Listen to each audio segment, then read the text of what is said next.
se ha anunciado declarar al INPE en emergencia.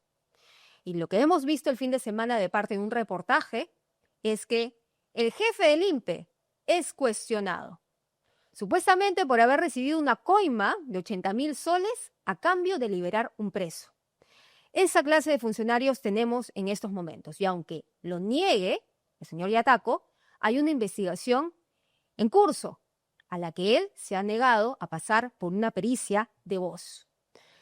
Todas estas cosas las vamos a analizar aquí en el set de Perú 21 con Wilfredo Pedraza, ex jefe del INPE, que nos acompaña hoy día. ¿Cómo está? Buenas tardes, Mayra. ¿Qué opinas sobre todo lo que viene sucediendo en el INPE? Veo con preocupación.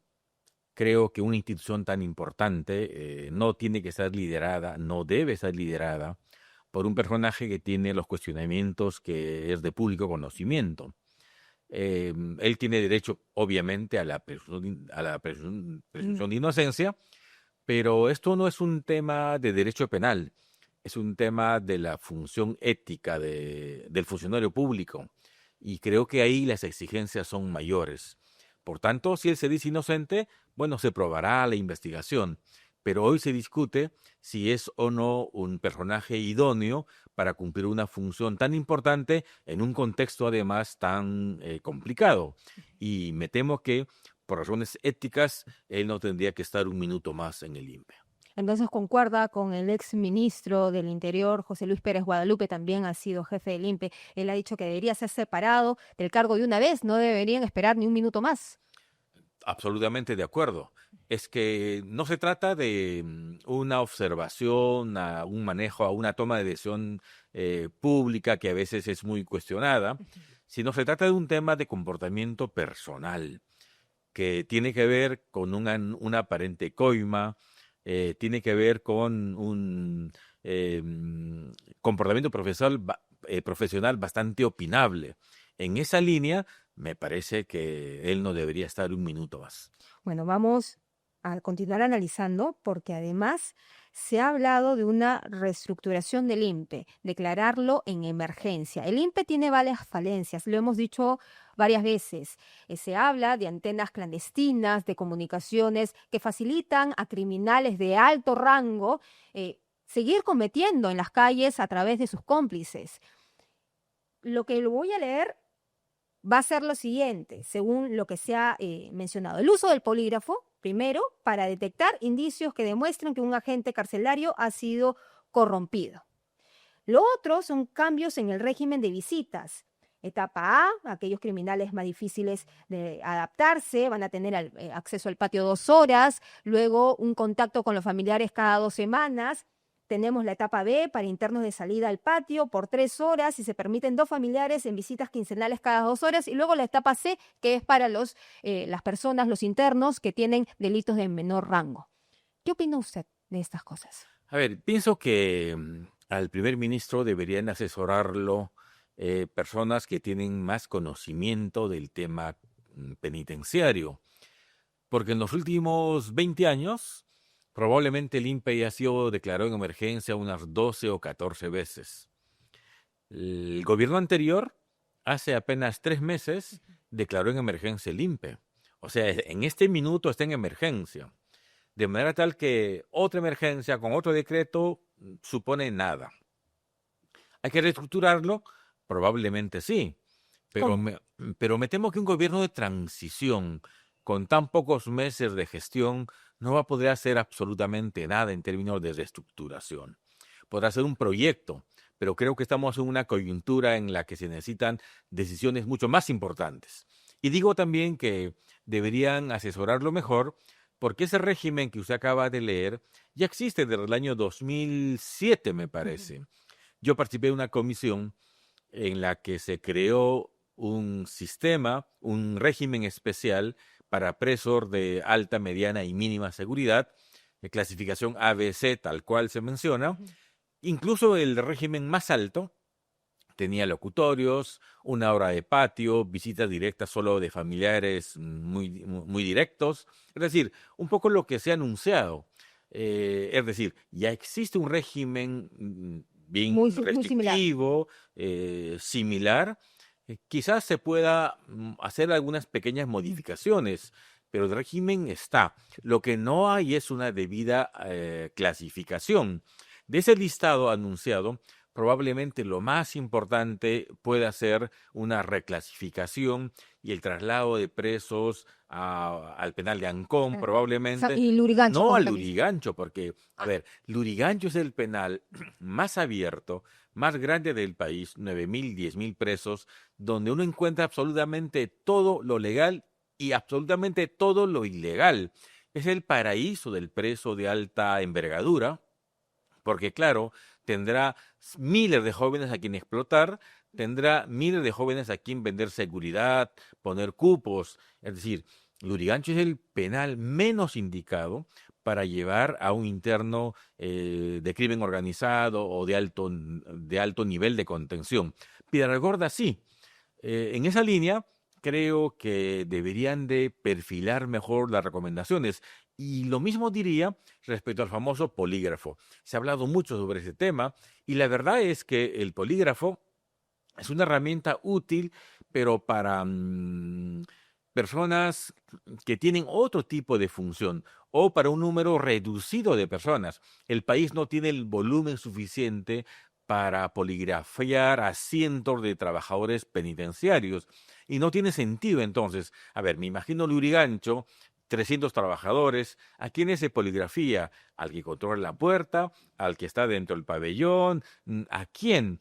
Y francamente, y usted lo recordará luego, esa va a ser una medida que no se va a aplicar en lo absoluto. Podrán pasar 2, 3, 4, 5, 8 trabajadores, pero al final se trata de una respuesta simbólica que no tiene efecto. Yo diría, prioricen aquello que han anunciado, la reclasificación de presos de alta seguridad a pabellones y que tengan como destino Ujú. penales que tengan cierto nivel razonable de seguridad. Entre ellos, por supuesto, no está el Lurigancho. ¿Y cuáles son las primeras bases que debería de sentar el gobierno del presidente José Gerí, presidente en transición, para que en el futuro el próximo gobierno pueda asumir y continuar la gestión con mayor énfasis? Es una pregunta bien importante. El tema sería qué puede hacer un gobierno transitorio en el tema de cárceles. Yo sigo presidente del INPE la primera vez en 1990, hace ya muchos años. ¿Qué ha cambiado desde entonces hasta hoy? La verdad, casi nada. El hacinamiento sigue siendo la regla, la falta de infraestructura sigue siendo la regla, el escaso recurso para mantenimiento de penales sigue siendo lo mismo. Hoy tenemos, obviamente, miles de presos más de 102.000. Tenemos 69 penales con infraestructura vetusta. Entonces, ¿qué podría hacer? Yo creo que la medida que sí puede hacer y que no necesita mucho es reclasificar, seleccionar a los internos de alta peligrosidad, crear pabellones Ujú. en algunos penales, como Ancón 1, como Ancón 2, como Huaral, como Cañete, que tienen todavía una infraestructura que se puede utilizar sin malograr el penal, pero establecer pabellones independientes súper controlados donde puedan ir los internos de más alta peligrosidad y con el régimen ese que se ha anunciado y con el que ya está. Ujú. Si eso se hace, con toda certeza darán un salto enorme y no se metan más en asuntos de cambio de estructura porque tiempo para eso no van a tener y yo diría que van a perder un tiempo valioso que se necesita justamente para eso, para el control. Si además van acompañados de requisas permanentes, de la identificación El de, efecto sorpresa, ¿no? claro, y además de la identificación de esos reproductores de señal de Wi-Fi que hay alrededor de los penales, si esos dos temas hacen, yo diría que se van a Ujú. distanciar de los gobiernos de los últimos 10 años. Bueno, vamos a ver qué es lo que hacen, ¿no? Porque se han anunciado medidas, vamos a ver cuáles son las medidas que se materializan, las facultades legislativas que también se ha pedido de parte del sector interior al Congreso de la República. Todavía hay mucho pan para redenar. Yo Vamos. tengo mi duda respecto a las medidas legislativas, porque la Ujú. verdad que tenemos normas por doquier. No veo que las normas, que hay algún vacío notable que cambie la dinámica de la delincuencia hoy. Se necesita acción. Se necesita clasificación, se necesita control, se necesita más requisas, Ujú. se necesita eso. Claro, se necesita infraestructura, pero este gobierno no va a poder hacer Claro. absolutamente nada en eso. Y yo quiero cambiar un poco el tono del asunto, porque así como usted también ha sido jefe del INPE en su momento, usted actualmente es abogado del expresidente Ollanta. Correcto. Y en ese sentido, ¿cuál es la situación del habeas corpus que se ha presentado? A ver, nosotros tenemos dos habeas corpus en este momento. Ujú. Tenemos uno que presentamos inmediatamente. Él fue detenido de manera provisional con un adelanto de lectura de sentencia. Ese habeas corpus tiene el propósito de lograr la excarcelación del expresidente Humala por una razón básica. La ley procesal no permite al juez, no le autoriza al juez a disponer el cumplimiento provisional de una condena con solo una lectura resumida de una sentencia. Sí puede hacerlo con una sentencia, con una lectura completa de la sentencia. Lamentablemente los jueces se han demorado, hasta ahora no se resuelve, han Eso es por pasado el Poder Judicial. en el Poder Judicial, sí. Estamos 2 votos a favor y 2 en contra. Y han llamado a un quinto. Han llamado a un quinto. Eso va a significar que la próxima semana hay un informe oral que yo lo voy a hacer y el quinto finalmente determinará si es un habeas corpus fundado o infundado. El centro de eso es que en el país no tendría que haber personas, una sola persona, ni siquiera el señor Humala, sino cualquier persona que esté presa en una cárcel por mandato de un juez sin tener capacidad de apelar y sin saber por qué exactamente. Porque al señor Humala le han notificado su sentencia 17 días luego y recién entonces lo han habilitado para apelar. Y eso francamente es una arbitrariedad aquí y donde sea. Entonces, ese es un primer tema que yo espero ese habeas corpus sea correctivo y sea un ejemplo para que otras personas no les pase lo mismo. Ujú. Y el segundo habeas corpus tiene que ver con los efectos de la sentencia de Keiko. Ahí está. Y ahí quiero llegar, porque el Tribunal Constitucional ha programado esta audiencia para noviembre. Bueno, tenemos una audiencia para noviembre en efecto. Eh, mm, la idea es sustentar si los efectos, las consecuencias de la sentencia de Keiko Fujimori alcanzan al señor Humala.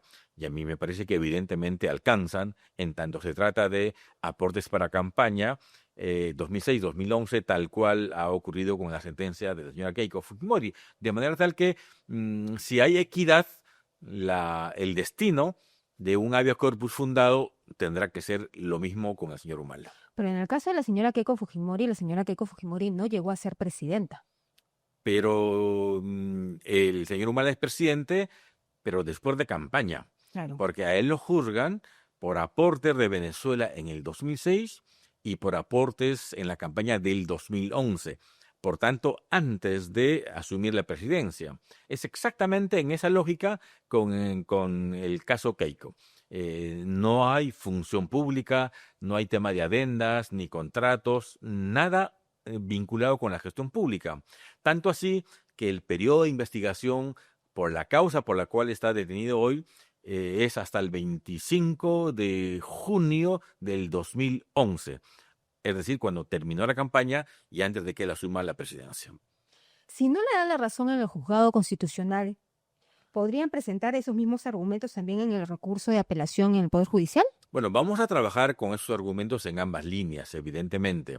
La idea de un amparo o un habeas corpus es que el juez constitucional pueda resolver esto pronto y por lo menos ordenar la libertad sin esperar la sentencia que tomará unos meses probablemente.